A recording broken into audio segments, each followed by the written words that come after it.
warahmatullahi wabarakatuh. Waalaikumsalam warahmatullahi wabarakatuh. Terima kasih Bapak Ibu atas kehadirannya.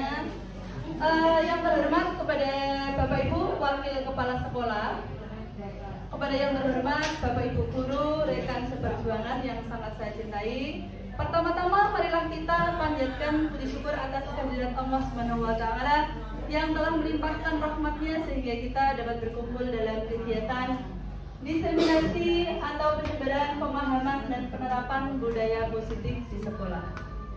Bapak Ibu, perkenalkan, nama saya Siti Utami, CGP Angkatan 11 Kota Surabaya tahun 2024. Izinkan saya untuk menyampaikan diseminasi pemahaman tentang budaya positif di sekolah.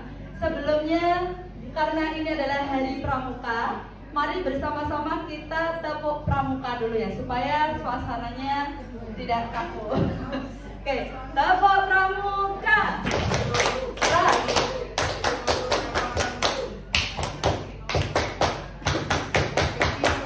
Oke, terima kasih Bapak Ibu, semangatnya luar biasa sekali.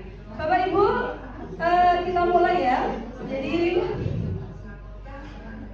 dalam konsep inti budaya positif, kita akan membahas tentang pertama adalah paradigma belajar ya, perubahan paradigma belajar. Kemudian kedua adalah disiplin positif. Ketiga adalah nilai-nilai kebajikan. Keempat adalah kebutuhan dasar manusia. Kemudian yang kelima adalah segitiga restitusi. Keenam adalah keyakinan kelas. Ketujuh adalah posisi kontrol guru, dan terakhir adalah motivasi perilaku manusia. Pembelajaran dengan paradigma baru. Pertama kita akan bahas. Pembelajaran dengan paradigma baru merupakan pembelajaran yang dirancang berdasarkan prinsip pembelajaran berdiferensiasi untuk memenuhi kebutuhan peserta didik. Untuk mewujudkan apa? Profil pelajar Pancasila. Jadi kita sebagai guru, sebagai pendidik, maka kita dalam proses pembelajaran harus secara berdiferensiasi mengetahui kebutuhan siswa. Karena apa? Setiap siswa memiliki karakteristik yang berbeda. Itu harus kita yakini. Setiap siswa tidak sama antara satu dengan yang lain. Nah, untuk mewujudkan apa? Profil pelajar Pancasila. Bapak Ibu tentunya masih ingat ya, profil pelajar Pancasila ada 6 dimensi. Yang pertama, kita coba ice breaking dulu, kita nyanyi profil pelajar Pancasila bareng-bareng ya. Kayak pelajar Pancasila beriman dan bertakwa pada Tuhan yang esa dan berakhlak mulia, berkebinekaan global, gotong royong mandiri, kreatif dan bernalar kritis. Tepuk tangan dulu buat semuanya. Jadi profil pelajar Pancasila itu harus ada dalam diri seluruh peserta didik. Kemudian miskonsepsi tentang teori kontrol. Nah, ini kadang kita beberapa ada miskonsepsi tentang teori kontrol. Yang pertama, kadang kita ilusi bahwa seorang guru itu mengontrol murid. Kedua, ilusi bahwa semua penguatan positif yang sifatnya bujukan itu efektif dan bermanfaat. Kemudian yang ketiga, ilusi bahwa kritik akan membuat orang merasa bersalah dan dapat menguatkan karakter. Ilusi yang keempat, ilusi bahwa orang dewasa memiliki hak untuk memaksa. Nah, ini adalah miskonsepsi tentang teori kontrol. Kita jabarkan dulu. Yang pertama, ilusi guru mengontrol murid. Kita kadang berpikir, saya bisa mengontrol murid sebagai guru. Saya guru yang sudah berpengalaman. Padahal dalam teori kontrol, setiap manusia tidak bisa mengontrol orang lain. Jadi kita tidak bisa mengontrol orang lain, apalagi siswa juga. Yang bisa mengontrol adalah diri mereka sendiri. Jadi itu adalah miskonsepsi. Yang kedua, ilusi bahwa semua penguatan positif atau rujukan efektif dan bermanfaat. Ini sebenarnya juga ilusi Bapak Ibu. Ini miskonsepsi dari teori kontrol, bahwa dengan bujukan rayuan itu sebenarnya tidak membuat efektif dan tidak bermanfaat buat siswa. Kenapa? Ada yang bisa menjelaskan mungkin? Kenapa? Mungkin Pak Supri, silakan.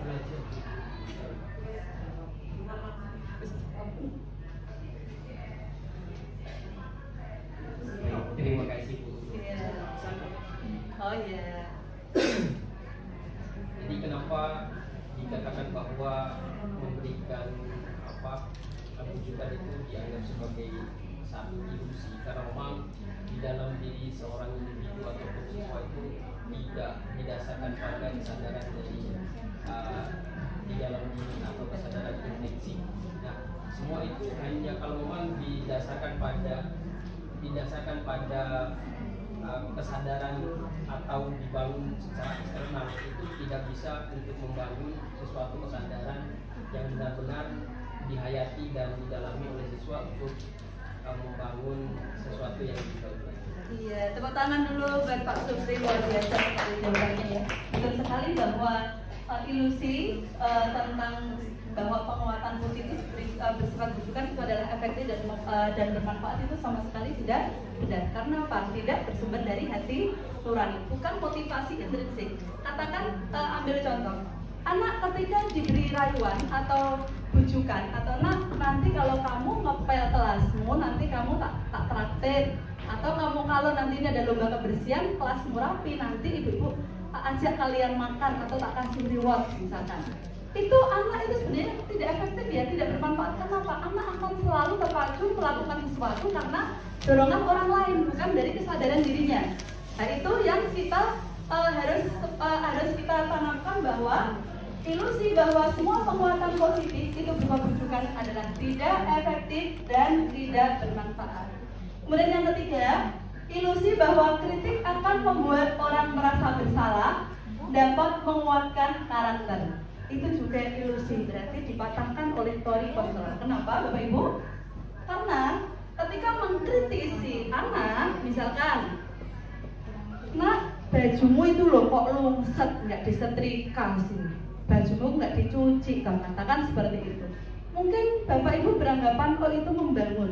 Pada dasarnya adalah anak itu akhirnya malah rendah diri, merasa tidak percaya diri. Kadang juga bisa mentalnya itu down gara-gara kalimat-kalimat yang kita ucapkan seperti itu. Kemudian lagi, ilusi bahwa orang dewasa memiliki hak untuk memaksa. Ini sudah jelas sekali ya, bahwa walaupun kita lebih dewasa daripada anak-anak, kita tidak bisa memaksa anak-anak untuk melakukan apa yang kita inginkan. Karena anak pasti memiliki perbedaan keinginan, jadi keinginannya tidak sama dengan kita. Kemudian kita lanjut, nah ini mengubah paradigma stimulus respon kepada pendekatan teori kontrol. Yang pertama, yang sebelah kiri adalah stimulus respon, kedua teori kontrol. Yang pertama, realitas atau kebutuhan kita sama. Kalau teori kontrolnya bagaimana? Realitas atau kebutuhan kita berbeda. Nah, pasti ya. Kedua, semua orang melihat hal yang sama. Teori kontrolnya bagaimana? Setiap orang memiliki gambaran yang berbeda. Ketiga, perilaku kita mencoba mengubah orang agar berpandangan sama dengan kita. Teori kontrol bilang kita berusaha memahami pandangan orang lain tentang dunia. Jadi ini dipatahkan. Kemudian lagi stimulus responnya, perilaku buruk dilihat sebagai suatu kesalahan. Sedangkan teori kontrolnya, semua perilaku memiliki tujuan. Kemudian lagi untuk stimulus responnya, orang lain bisa mengontrol saya. Untuk teori kontrolnya, hanya Anda yang bisa mengontrol diri Anda. Kemudian untuk stimulus responnya, saya bisa mengontrol orang lain. Nah, teori kontrolnya bagaimana? Anda tidak bisa mengontrol orang lain. Kemudian lagi di stimulus responnya, pemaksaan ada pada saat bujukan gagal. Teori kontrolnya bagaimana? Kolaborasi dan konsensus menciptakan pilihan-pilihan baru. Yang terakhir, model berpikirnya menang salah. Kalau untuk stimulus respon itu model berpikirnya menang atau kalah. Sedangkan teori kontrolnya berpikirnya adalah menang-menang. Nah, seperti itu ya. Kemudian kita lanjut ke disiplin positif. Disiplin positif merupakan salah satu cara penerapan disiplin yang bertujuan untuk menumbuhkan kesadaran serta memberdayakan peserta didik tanpa imbalan, baik itu penghargaan, reward, ancaman maupun hukuman. Sebagai pendidik, tujuan kita adalah menciptakan peserta didik yang memiliki disiplin diri sehingga mereka berperilaku mengacu pada nilai-nilai kebajikan universal dan memiliki motivasi intrinsik dalam perubahan perilaku ke arah yang lebih baik. Nilai-nilai kebajikan ini Bapak Ibu, ini terlepas dari perbedaan suku, agama, ras, baik maupun budaya ya. Contoh nilai kebajikan institusi atau organisasi mungkin di sekolah kita. Pertama, profil pelajar Pancasila itu meliputi 6 dimensi, ya, beriman dan bertakwa kepada Tuhan Yang Maha Esa serta berakhlak mulia, mandiri, bernalar kritis, kemudian berkebinekaan global, bergotong royong dan kreatif. Sedangkan Ibu, Primary Years Program dari atau PYP, toleransi, rasa hormat, integritas, kemudian mandiri, menghargai, kemudian lagi antusias, empati dan lain sebagainya. Kemudian nilai-nilai dari keterampilan hidup atau life skill, dapat dipercaya, lurus hati, kemudian pendengar menjadi pendengar yang baik, tidak merendahkan orang lain, memberikan hal yang terbaik dari dirinya, jujur dan lain sebagainya. Nah, ini kebutuhan dasar manusia. Ya, kita lanjut ke kebutuhan dasar manusia. Kebutuhan dasar manusia adalah segala sesuatu yang kita lakukan untuk mendapatkan sesuatu yang kita inginkan. Seluruh tindakan yang kita lakukan memiliki tujuan tertentu dan semua usaha terbaik yang kita lakukan adalah dalam rangka memenuhi kebutuhan dasar kita. Jadi Bapak Ibu, kadang ada anak-anak yang misalnya melakukan pelanggaran atau sesuatu hal yang mungkin tidak berkenan dengan kita. Sebenarnya mereka adalah memenuhi kebutuhan dasar mereka yang tidak terpenuhi. Ya, seperti itu ya. Jadi ada 5 kebutuhan dasar manusia. Yang pertama adalah bertahan hidup atau survival. Kedua adalah penuh kasih sayang, ya, cinta kasih, rasa ingin diterima. Kemudian yang ketiga adalah kebebasan. Keempat adalah kesenangan dan terakhir adalah penguasaan. Kita kupas satu persatu tentang bertahan hidup atau survival. Jadi bertahan hidup itu termasuk salah satu kebutuhan dasar manusia, baik itu siswa maupun kita sebagai guru. Contohnya apa saja? Tempat tinggal, rumah, kemudian butuh makan, minum, rasa lapar, itu adalah kebutuhan dasar untuk bertahan hidup. Kemudian yang kedua adalah rasa kasih sayang dan ingin diterima. Pada dasarnya semua Bapak Ibu, semua manusia yang mereka lakukan, baik itu tindakan maupun perilaku, semua adalah karena kebutuhan dasarnya tidak terpenuhi. Salah satunya adalah kasih sayang. Anak-anak rata-rata di sini karena kurang kasih sayang dari orang tua, ingin dimanja, ingin diperhatikan, ya, ingin disayangi, kemudian ingin diterima di kelompok, baik di kelas maupun di skala luar di lingkungan rumah maupun lingkungan masyarakatnya, mereka ingin diterima. Itu adalah kebutuhan dasar. Kita juga sama Bapak Ibu, kita sebagai guru memiliki kebutuhan dasar yang sama dengan siswa. Kemudian yang ketiga adalah kebebasan, ya, freedom, kebebasan. Nah, kebebasan ini semua anak, semua manusia, baik anak maupun baik siswa maupun guru juga ingin bebas. Anak pengen apa? Pengen bebas dari tertekan, rasa takut, rasa khawatir, rasa gelisah, tidak ingin dipaksa, adanya tekanan. Itu adalah termasuk salah satu dari kebutuhan dasar kebebasan. Kemudian kesenangan. Kesenangan di sini itu mencakup apa? Hobi, ingin bersenang-senang, termasuk juga ingin jalan-jalan, ingin shopping, ya, ingin ke tempat, ingin bersepeda, naik mobil ke pantai, ke laut. Itu adalah termasuk kesenangan. Kemudian yang terakhir adalah penguasaan. Penguasaan adalah, ya, penguasaan itu bagaimana? Rasa ingin menunjukkan bahwa saya itu bisa, saya hebat, saya mampu, itu juga termasuk kebutuhan dasar yang harus terpenuhi. Nah, ketika salah satu dari kebutuhan dasar ini tidak terpenuhi, maka kadang anak melampiaskan hal-hal yang negatif. Seperti itu Bapak Ibu Guru. Oke.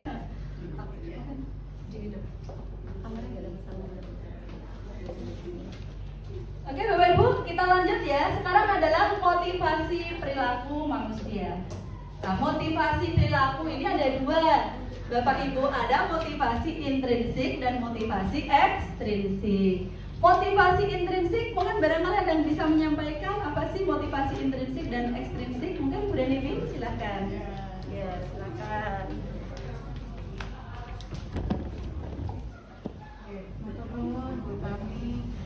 Menurut saya motivasi intrinsik itu motivasi dalam diri siswa.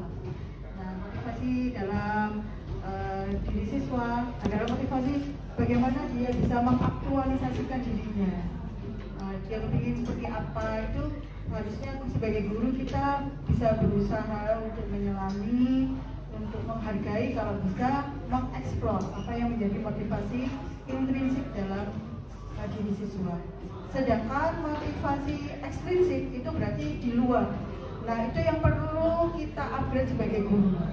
Apa yang membuat motivasi ekstrinsik ini bisa kita masukkan ke dalam diri siswa? Misalnya guru juga harus mempengaruhi dengan semacam motivasi juga kepada siswa, bagaimana mengembangkan apa yang intrinsik itu yang dipunyai siswa, yang ada pada diri siswa untuk dikembangkan.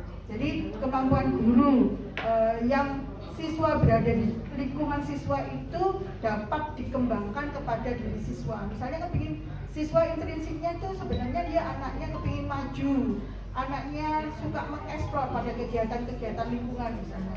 Jadi guru mewadahi keinginan siswa tersebut dengan memberikan motivasi ekstrinsiknya.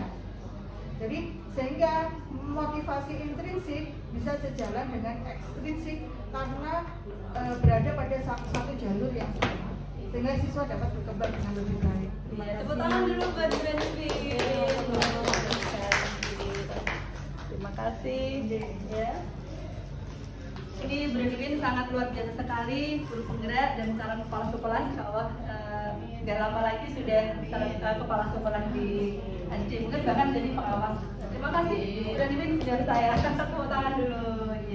Betul sekali yang disampaikan oleh Bu Deni bahwa motivasi intrinsik itu dari dorongan dari dalam diri, penuh dengan kesadaran tanpa ada paksaan, sedangkan motivasi ekstrinsik adalah dorongan dari luar, dari orang lain. Kita sebagai guru tugasnya yaitu memberikan motivasi ekstrinsik kepada siswa, dan itu saling berkaitan erat. Ya, jadi kalau hanya motivasi ekstrinsik tetapi juga anak tidak ada motivasi intrinsik juga tidak bisa bekerja.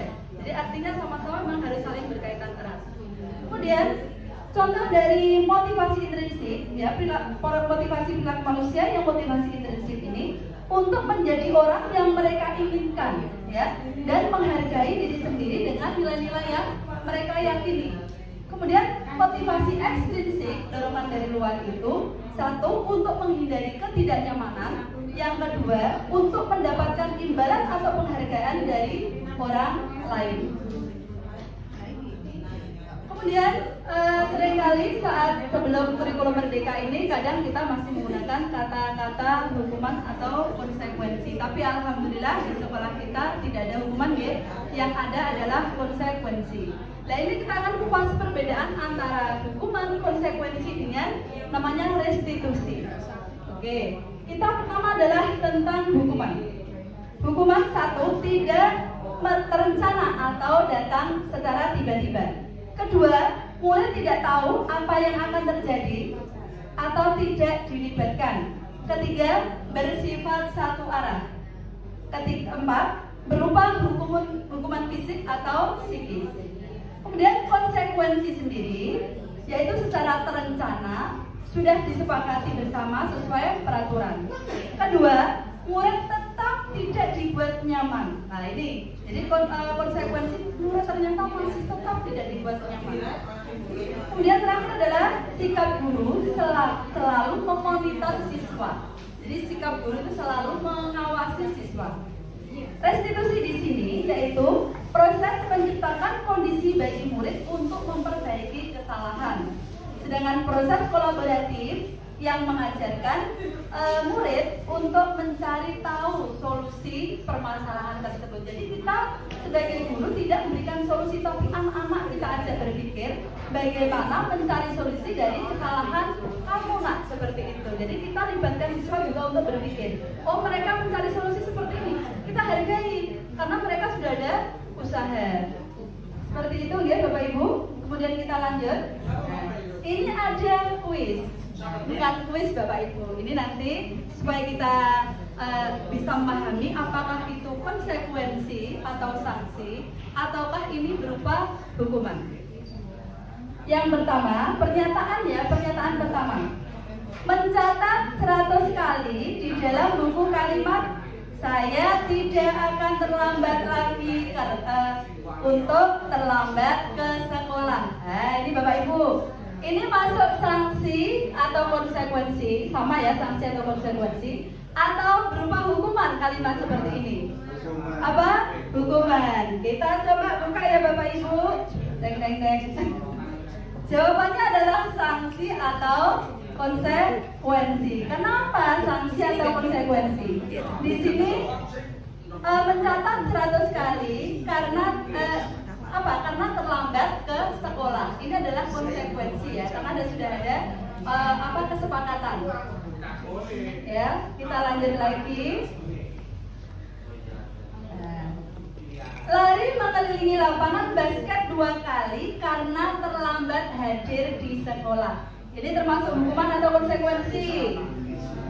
Hukuman? Oke, apa Bu? Oke, hukuman, betul sekali ya. Ini adalah termasuk hukuman. Oke, kita lanjut lagi dari pernyataan selanjutnya. Membersihkan coretan yang dibuatnya di meja tulis. Anak-anak ketika habis coret dibersihkan. Konsekuensi apa hukuman? Oke, kita buka. Jawabannya adalah betul sekali Bapak Ibu, konsekuensi. Kita lanjut lagi pernyataan berikutnya. Menggantikan kertas tugas teman yang telah dicoret-coret. Nah, ini hukuman atau konsekuensi? Apa ya? Konsekuensi? Kita buka. Jawabannya adalah benar, konsekuensi. Anak sudah mencoret-coret buku teman, maka diganti. Itu adalah konsekuensi, bukan hukuman ya. Kemudian lanjut lagi pernyataan berikutnya.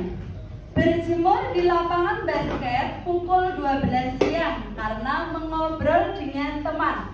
Ini konsekuensi atau hukuman? Apa? Hukuman. Kita buka.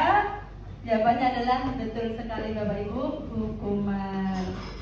Oke, pernyataan berikutnya. Murid diminta bertelanjang kaki sepanjang hari karena tidak menggunakan sepatu warna hitam sesuai peraturan sekolah. Berjemur Bapak Ibu 1 hari. Hukuman atau konsekuensi? Hukuman. Buka ya, jawabannya betul sekali ya. Jawabannya adalah hukuman. Kemudian pernyataan berikutnya. Berdiri di depan kelas sambil mengangkat kaki 1 karena tidak bisa menjawab pertanyaan atau tidak mengerjakan tugas.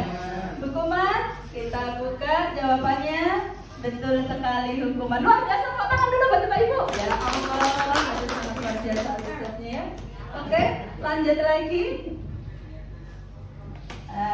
Kehilangan 10 menit jam istirahat untuk mengerjakan tugas karena terlambat datang dan tertinggal pelajaran selama 10 menit. Ini masuk hukuman atau konsekuensi? Apa ya? Konsekuensi, betul sekali. Jawabannya adalah konsekuensi. Kita lanjut lagi. Pernyataan berikutnya. Duduk di bangku di pinggir lapangan pada jam istirahat. Tidak diizinkan bermain oleh guru piket karena mencederai teman saat bermain di lapangan. Hukuman atau konsekuensi? Hukuman atau konsekuensi? Nah, di sini adalah konsekuensi ya. Oke, konsekuensi ya jawabannya. Oke, lanjut lagi. Ini tadi sudah. Pernyataan berikutnya. Terlambat hadir di pembelajaran daring selama 15 menit dan diminta untuk tinggal 15 menit sesudah kelas selesai pembelajaran untuk membahas ketertinggalan pembelajaran tadi yang tertinggal. Hukuman apa konsekuensi? Konsekuensi kita buka, betul sekali jawaban Bapak Ibu adalah konsekuensi. Oke, seperti itu Bapak Ibu, tepuk tangan dulu buat semuanya. Alhamdulillah Bapak Ibu, jadi antara konsekuensi dengan hukuman itu berbeda, dan nanti konsekuensi dengan restitusi itu juga berbeda. Sekarang adalah kita membahas tentang 5 posisi kontrol seorang guru. Nah, seorang guru itu Bapak Ibu memiliki 5 posisi kontrol. Yang pertama adalah sebagai penghukum, kedua sebagai pembuat rasa bersalah, ketiga adalah sebagai teman, keempat adalah sebagai pemantau, yang terakhir adalah sebagai manajer. Jadi posisi seorang guru yang ada dalam diri kita itu ada 5. Kita mencerminkan yang mana? Pertama adalah kita bahas dulu supaya nanti bisa memahami antara 5 posisi kontrol guru. Yang pertama kita bahas adalah penghukum. Guru sebagai penghukum itu yang bagaimana sih Bapak Ibu? Oke. Seorang penghukum bisa menggunakan hukuman fisik maupun verbal, ya. Orang yang menjalankan posisi penghukum senantiasa mengatakan bahwa sekolah membutuhkan sistem atau alat yang dapat lebih menekan murid-muridnya untuk mengikuti peraturan yang ada di sekolah. Biasanya kalimat yang guru sebagai penghukum ini yang sering disampaikan pertama adalah hormat pada bendera selama 1 jam. Itu contoh kecil, contohnya ya Bapak Ibu ya. Hormat pada bendera karena tidak hormat pada bendera selama 1 jam karena tidak mengikuti upacara. Contoh lagi, patuhi aturan saya atau awas kalau kamu tidak mematuhi aturan saya. Ini adalah kalimat-kalimat yang biasanya tipikalnya adalah guru seorang penghukum. Kemudian guru sebagai pembuat rasa bersalah. Nah, guru pembuat rasa bersalah itu bagaimana? Pada posisi ini biasanya guru akan bersuara lebih lembut, lebih pembuat rasa bersalahnya juga akan menggunakan keheningan yang membuat orang lain itu apa? Merasa tidak nyaman, kemudian rasa hening suasananya, kemudian rasa bersalah atau bahkan rendah diri. Nah, kata-kata yang sering keluar kalimatnya adalah, ibu sangat kecewa sekali dengan kamu nak, masa diulang dan ulang lagi kesalahannya. Kemudian lagi, berapa kali Bapak harus memberitahu kamu nak? Berapa kali Bapak harus memberitahu kamu bahwa perbuatanmu itu salah nak? Ternyata itu kita masukkan membuat rasa bersalah Bapak Ibu. Tanpa kita sadari, kadang saya jujur, kadang saya juga melakukan hal seperti itu. Nah, ini adalah tipikal guru membuat merasa bersalah. Harapannya apa? Kan harapan kita positif, supaya anak itu mau berubah. Kemudian lagi, ini posisi kontrol guru adalah sebagai teman. Guru pada posisi ini tidak akan menyakiti murid, namun akan lebih berupaya mengontrol murid melalui persuasinya. Posisi teman pada guru bisa negatif atau positif, ya. Positif di sini berupa hubungan baik yang terjalin antara guru dan murid. Guru dengan posisi teman menggunakan hubungan baik dan humor untuk mempengaruhi seseorang. Jadi seperti teman Bapak Ibu, tidak ada, sangat dekat sekali dan tidak ada perbedaan. Artinya guru itu disamakan dengan siswanya, tidak ada antara guru dengan siswa itu perbedaan atau jenjangnya gitu. Nah, di sini biasa kalimat yang sering guru lontarkan saat posisi guru menjadi kontrol sebagai teman. Kalimatnya seperti ini contohnya. Ayo, ingat tidak bantuan Bapak selama ini ke kamu? Kemudian lagi, ya sudahlah, kali ini tidak apa-apa, nanti ibu beresin deh. Ya enggak apa-apa nak, besok jangan dilakukan lagi ya. Seperti itu adalah sebagai teman. Ayo anak-anak bantu ibu dong, biar ibu tidak dimarahi oleh kepala sekolah. Itu adalah kalimat sebagai teman. Kemudian keempat adalah posisi seorang guru sebagai pemantau. Memantau berarti mengawasi. Nah, pada saat kita mengawasi, kita bertanggung jawab atas perilaku orang-orang yang kita awasi. Posisi memantau berdasarkan pada peraturan-peraturan dan konsekuensi dengan menggunakan sanksi atau konsekuensi. Dan kita dapat memisahkan hubungan antara guru dengan siswa yang tadi berbeda dengan teman. Sebagai seorang yang menjalankan posisi pemantau, biasa kalimat yang sering keluar adalah, contohnya ya, peraturannya apa nak? Kemudian lagi, sanksi atau konsekuensinya apa? Kok kamu masih langgar? Nah, seperti itu adalah pemantau, mengingatkan ya, memantau siswa. Terakhir adalah posisi seorang guru sebagai manajer. Posisi terakhir, manajer adalah posisi di mana guru berbuat sesuatu bersama dengan murid, ya, mempersilahkan murid, mempertanggungjawabkan perilakunya, mendukung murid agar dapat menemukan solusi atas permasalahannya. Seorang manajer telah memiliki keterampilan baik guru maupun sebagai kontrol, sebagai pemantau. Jadi manajer ini sudah menguasai baik jadi kontrol seorang teman maupun seorang guru sebagai pemantau. Nah, biasanya kalimat-kalimat yang sering muncul pada posisi guru seorang manajer ya, pertama adalah contohnya, apa yang kita yakini nak? Keyakinan apa yang sudah kita buat? Apakah kamu mau meyakininya dari keyakinan kelas yang kita buat? Nah, seperti itu. Itu adalah kalimat-kalimat dalam posisi kontrol guru seorang manajer.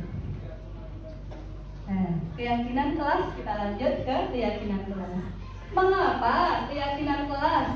Mengapa bukan peraturan kelas? Barangkali ada yang mau menjawab, mungkin membantu saya. Kenapa? Mengapa kok keyakinan kelas kok tidak peraturan kelas? Barangkali ada yang mau menjawab? Oke, kita bahas ya. Mengapa kok keyakinan kelas? Perbedaan ini sangat signifikan ya, sangat berbeda sekali Bapak Ibu. Kalau kita belajar dari guru pemuda ini, ternyata peraturan kelas itu berkonotasi negatif pada anak-anak maupun kadang wali murid juga. Peraturan kelas itu adalah kesepakatan yang disepakati secara satu arah. Kemudian lagi dari peraturan kelas itu akan karena tidak berdasarkan kesadaran diri siswa, maka siswa itu ada rasa ketakutan, ada rasa karena dipaksa harus menuruti atau mengikuti. Jadi kalimat-kalimat peraturan kelas maka harus dirubah menjadi keyakinan kelas. Ya. Keyakinan kelas itu apa? Kesepakatan kelas yang sudah disetujui, yang sudah disepakati bersama antara guru dengan siswa, kemudian mengandung nilai-nilai kebajikan secara universal. Itu adalah keyakinan kelas. Nah, ini nanti semoga bisa kita terapkan saat kita nanti ini kan sudah menjadi wali kelas ya Bapak Ibu, sudah dibagi jam mengajarnya. Kita buat kesepakatan kelas yang merujuk pada keyakinan kelas. Kemudian lanjut pembentukan keyakinan kelas. Nah, pertama bersifat abstrak, kedua berupa pernyataan universal, ketiga dibuat dalam pernyataan positif, keempat sedikit saja agar mudah diingat, kelima sesuai dengan kondisi kelas dan sekolah agar mudah diterapkan. Terakhir adalah semua warga sekolah atau warga kelas dilibatkan dalam membuat keyakinan kelas. Nah, ini ada lagi pertanyaan Bapak Ibu supaya nanti gak ngantuk ya. Manakah yang termasuk keyakinan kelas? Ada dua, yang kiri dan kanan. Ada warna hijau, ada warna putih. Mana yang termasuk keyakinan kelas kira-kira? Sebelah mana? Kanan apa kiri? Kiri apa kanan? Yang mana? Kanan. Sini kanan ya Bu ya. Sini ya Bu ya. Oh kanan. Betul sekali Bapak Ibu. Tepuk tangan dulu buat Bu Rica ya, Bu Rizka ya. Jadi mana yang termasuk keyakinan kelas? Di situ sudah kita sungguhi ada gambar. Pertama kalimatnya ya, yang warna biru. datang tepat waktu, mengucapkan salam. Kata-katanya ya di sini, menjaga kebersihan sekolah. Kemudian berdoa sebelum dan sesudah kegiatan. Sedangkan yang warna putih di situ, kami guru dan murid yang saling menyayangi, saling mencintai, saling menghargai. Kemudian kami murid yang semangat belajar loh. Kemudian lagi, kami murid yang peduli dengan teman-teman, peduli terhadap lingkungan. Kenapa alasannya kok sebelah yang putih itu adalah keyakinan kelas? Karena mengandung nilai-nilai kebajikan secara universal. Nilai-nilai apa nilai kebajikannya? Ada saling menghormati, saling menyayangi, ada semangat belajar, kemudian ada rasa peduli. Itu adalah nilai-nilai kebajikan secara universal. Kemudian pengertian restitusi. Nah, kita bahas Bapak Ibu pengertian restitusi. Restitusi adalah proses menciptakan bagi murid untuk memperbaiki kesalahan mereka sehingga mereka bisa kembali pada kelompok dengan karakter yang lebih baik. Restitusi berarti memperbaiki kesalahan anak-anak. Kemudian restitusi bukan untuk menebus kesalahan, ya. Jadi restitusi adalah sebuah tawaran, bukan paksaan. Dan restitusi fokus pada nilai-nilai. Nah, ini langkah-langkah restitusi itu ada 3. Saat kita ada permasalahan dengan anak, seketika mengatasi siswa, maka kita harus melakukan restitusi segitiga restitusi. Yang pertama adalah menstabilkan identitas. Itu kita wajib Bapak Ibu. Menstabilkan identitas. Yang kedua adalah memvalidasi tindakan yang salah. Oh, bahwa tindakanmu ini salah, kita validasi bahwa tindakannya benar-benar salah supaya anak paham. Ketiga adalah menanyakan keyakinan. Kita ulang kembali. Oh, kamu melanggar keyakinan yang mana nak kira-kira? Apakah kamu bisa memperbaikinya? Bisa bukan? Seperti itu. Jadi ada tahap-tahap segitiga restitusi yang harus kita lakukan. Yang pertama adalah menstabilkan identitas. Menstabilkan identitas dilakukan berdasarkan prinsip bahwa membuat kesalahan adalah bagian dari proses pembelajaran, ya, yang nantinya akan menggeser identitas gagal ke arah identitas sukses. Yang kedua, memvalidasi tindakan yang salah. Validasi tindakan yang salah dilakukan berdasarkan prinsip bahwa setiap perilaku berusaha untuk memenuhi suatu kebutuhan tertentu. Setiap perilaku memiliki tujuan tertentu, ya. Sehingga guru tahu, ya, ataupun orang tua juga tahu, bergeser dari pemikiran stimulus respon menjadi proaktif, ya. Serta akan lebih mengenali dan mengakui kebutuhan murid. Oh, ternyata siswa saya itu butuh 5 dasar, kebutuhan dasar itu supaya terpenuhi, seperti itu. Sedangkan yang ketiga adalah menanyakan keyakinan. Menanyakan keyakinan dilakukan dengan memberi pertanyaan-pertanyaan, ya, yang bermakna kepada murid, namun ya untuk memunculkan motivasi intrinsik. Nah, di sini ya. Kemudian sehingga mampu mengaitkan keyakinan dengan tindakannya yang salah. Nah, sekarang disclaimer Bapak Ibu, ini ada video, saya buat video dengan anak-anak. Contoh, saya sudah menerapkan segitiga restitusi. Namun di sini di video ini untuk tokohnya atau perannya itu bukan tokoh aslinya, ya. Artinya ini hanya referensi saja untuk menerapkan segitiga restitusi. Silakan Bapak Ibu untuk menyimak. Sebentar. Saya untuk speakernya pakai apa ya? Ini ya? Ini ya.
sekolah ya dalam menangani kasus atau permasalahan terhadap siswa di sekolah kita.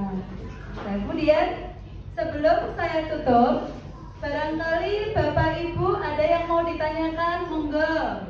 Nanti ada sesi tanya jawab, mungkin karena waktunya sudah terbatas, monggo barangkali ada yang mau bertanya. Ya, Bu Fida, silakan.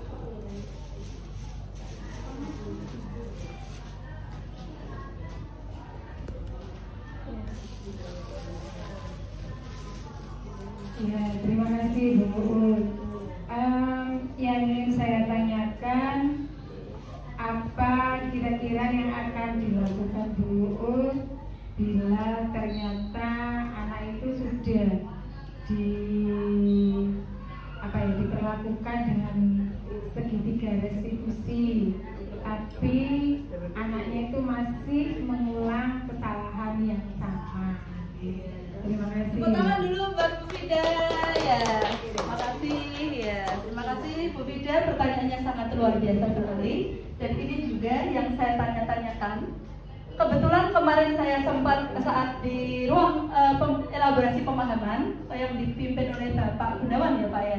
Nah itu saya tanyakan juga, karena apa? Ini Semandingan juga ada kasus yang nggak beberapa anak, yang nggak banyak, tapi ada 1-2 anak yang sudah kita lakukan segitiga restitusi, ternyata masih juga melakukan kesalahan yang sama. Bagaimana ini? Jawabannya Bapak Ibu pengen tahu. Ya agak lucu, tapi ya memang ada benarnya juga. Jadi pertama, lakukan terus secara terus-menerus, jangan patah semangat. Jangan patah semangat melakukan segitiga restitusi. Restitusi yang pertama gagal, lakukan lagi. Restitusi kedua gagal, lakukan lagi. Restitusi ketiga gagal, lakukan lagi. Tapi kalau kita sudah mentok, tidak bisa menyelesaikan, maka apa yang harus kita lakukan? Pastinya hubungannya dengan kerjasama dengan bimbingan konseling, kemudian dengan DP3A, kemudian dengan yang terakhir adalah Bapak Ibu. Karena misalnya itu pun masih masih mengulang kesalahan yang sama dan masih belum ada hasil. Terakhir adalah apa jawabannya dari teman-teman yang saat elaborasi? Apa jawabannya? Tiup bon-bonane. Ya, ditiup bon-bonane Bapak Ibu, tiup ubun-ubunnya, doakan ya supaya anak itu mau berubah. Bagaimana supaya kita setiap habis sholat mendoakan anak-anak, karena apa? Doa seorang guru itu insya Allah dijabah. Jadi ketika kita mendapatkan anak yang sangat spesialis, kita jangan patah semangat. Halah, sudah saya lakukan beberapa kali terapi restitusi, masih saja seperti itu. Dan itu termasuk saya juga Bapak Ibu. Ya, sudah kita lakukan beberapa kali restitusi kok masih tidak berubah juga. Tapi ini kan alhamdulillah tidak pada semua anak ya. Dari 1000 siswa kita paling ya memang ada 1-2 yang anak-anak yang sangat istimewa kelakuannya ya. Jadi itu kalau kita mungkin yang perlu kita coba adalah kalau sudah lakukan segitiga restitusi masih belum lagi berubah, masih melakukan kesalahan yang sama, maka bagaimana caranya? Doakan ya, setiap habis sholat kirimi Al-Fatihah, didoakan semoga anak itu mau berubah. Karena doa seorang guru adalah sama dengan doa orang tua ya, insya Allah dijabah. Kemudian tiup ya ubun-ubunnya supaya anaknya mau berubah. Insya Allah nanti kita lakukan bareng-bareng Bapak Ibu. Ini juga masuk PR buat kita agar anak mau berubah. Jadi jangan patah semangat, terutama kita sebagai guru tetap harus melakukan segitiga restitusi. Walaupun banyak tantangan, mungkin ada 1-2 anak yang tidak bisa dilakukan segitiga restitusi, tetap kita lakukan Bapak Ibu. Nah seperti itu Bapak Ibu. Mungkin penutup dari saya, dalam penerapan program disiplin positif, hendaknya seorang guru memiliki standar kepribadian, profesional maupun sosial yang baik, di mana seorang guru mampu merefleksi dirinya dalam posisi kontrol saat ini. Bagaimana perjalanan dirinya sebagai among atau manajer atau menuntun, karena sejatinya seorang guru bukan hanya mengajar, tetapi mendidik, mengarahkan, membimbing anak sampai mencapai keselamatan dan kebahagiaan yang setinggi-tingginya. Ya Bapak Ibu, terima kasih. Ya, Saya Assalamualaikum warahmatullahi wabarakatuh.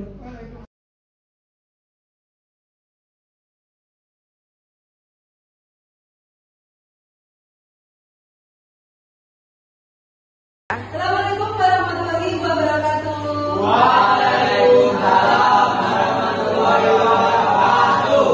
Selamat pagi anak-anak. Pagi luar biasa. Tangan dulu anak-anak, kita hari ini akan membuat keyakinan kelas. Jadi karena di awal semester ini kita harus membuat keyakinan kelas supaya nanti kelasnya akan tertib. Ya, kalian apakah sudah tahu perbedaan antara keyakinan kelas dengan peraturan kelas? Siapa yang tahu? Ya, jadi silakan dari mana? Kalau keyakinan kelas itu dibangun bersama. Kalau peraturan kelas itu ada sanksinya. Oke, pertama dulu belajar. Benar sekali ya yang dikatakan Devina bahwa kalau peraturan kelas itu sifatnya memaksa, ada sanksi atau hukuman, dan itu yang membuat adalah hanya satu arah saja ya, entah itu kelas atau sekolah. Sedangkan kalau keyakinan kelas itu adalah kesepakatan kelas bersama yang diyakini bersama dan sudah disepakati bersama. Jadi bernilai positif, itu tidak ada sanksi atau hukuman ya. Jadi kalau keyakinan kelas tidak ada sanksi atau hukuman ketika melakukan pelanggaran, namun adanya kesadaran dari oh iya, saya telah melanggar keyakinan kelas, berarti saya harus memperbaikinya. Oh iya, saya telah melakukan, misalnya saya telah mengejek teman saya, oh iya, saya telah melanggar keyakinan kelas, jadi kesepakatan kelas bersama, berarti saya harus memperbaiki diri. Seperti itu ya. Jadi tahu ya, sudah tahu perbedaannya? Nah, kalau sudah tahu, jadi kalau kita nanti akan membuat keyakinan kelas, kalau peraturan kelas itu ada yang kalimat negatif ya, sedangkan di keyakinan kelas tidak boleh. Hindari kata-kata yang menggunakan kalimat negatif. Seperti contohnya jangan lakukan pembelian, misalnya ya, tidak boleh mencontek misalnya. Kata tidak boleh, kata jangan itu harus dihindari. Maka gunakan kalimat yang positif. Contohnya apa? Kalau jangan menyontek, maka kalimat positifnya apa? Jujur, ya kan? Nah, jujur kalimatnya. Misalnya lagi, tidak boleh berkata kasar. Itu kan kalimat negatif apa positif? Maka harus dihindari. Maka nanti dibuat keyakinan kelas. Dulu siapa yang menulis, mencatat di sini, ingin menulis apa yang akan menjadi kesepakatan kelas kita nantinya ya. Silakan. Saya kasih lembarannya ya.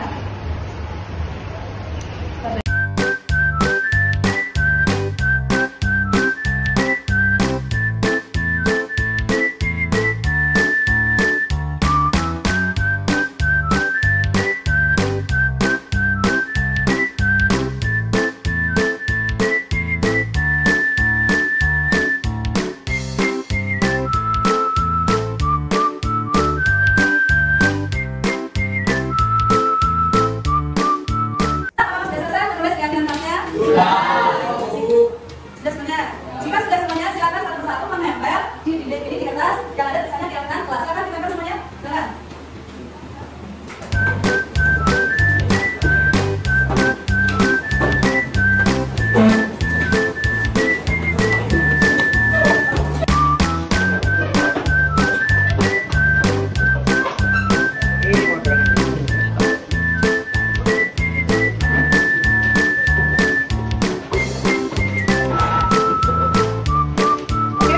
Kita sudah mendapatkan banyak keyakinan kelas dari kalian sendiri. Nanti kita sepakati. Kita ambil dulu ya yang kita pilih-pilih, yang kalimatnya sama atau yang misalnya kurang pas, kita ambil ya. Oke.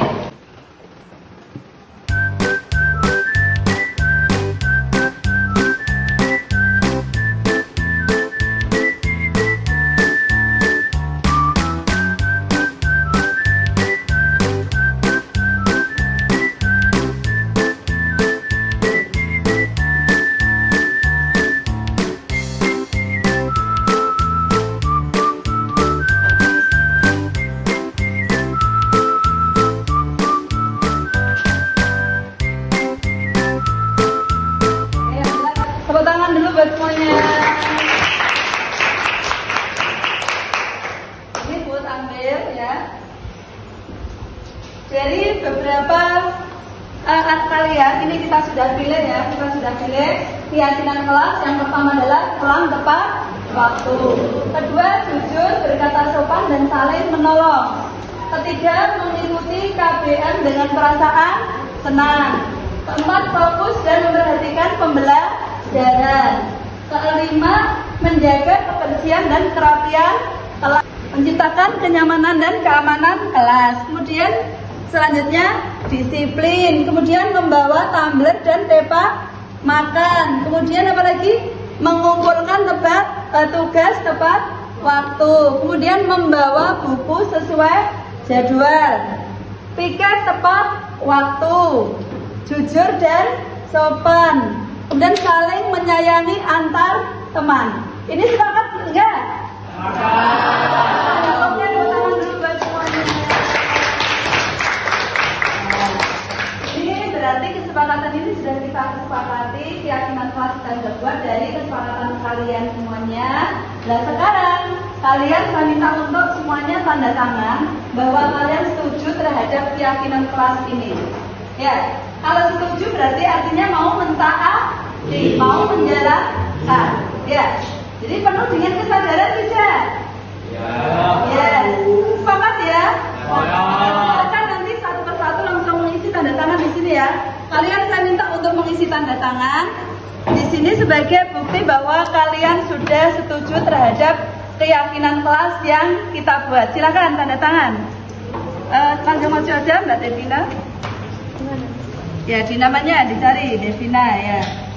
Lanjut.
Minta tolong ya untuk pengurus kelas, sekretaris ini di print ya, diketik, di print yang rapi, kemudian kalau sudah ditempel dipajang di depan.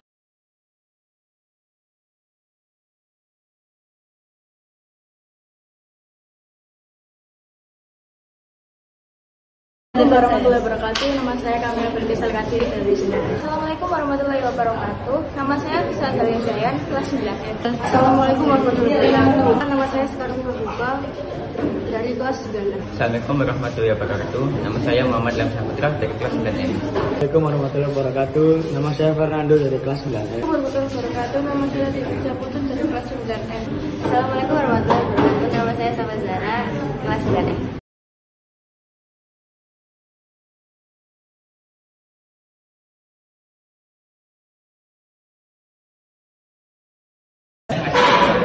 Yang kita buat bersama dan itu sangat membantu.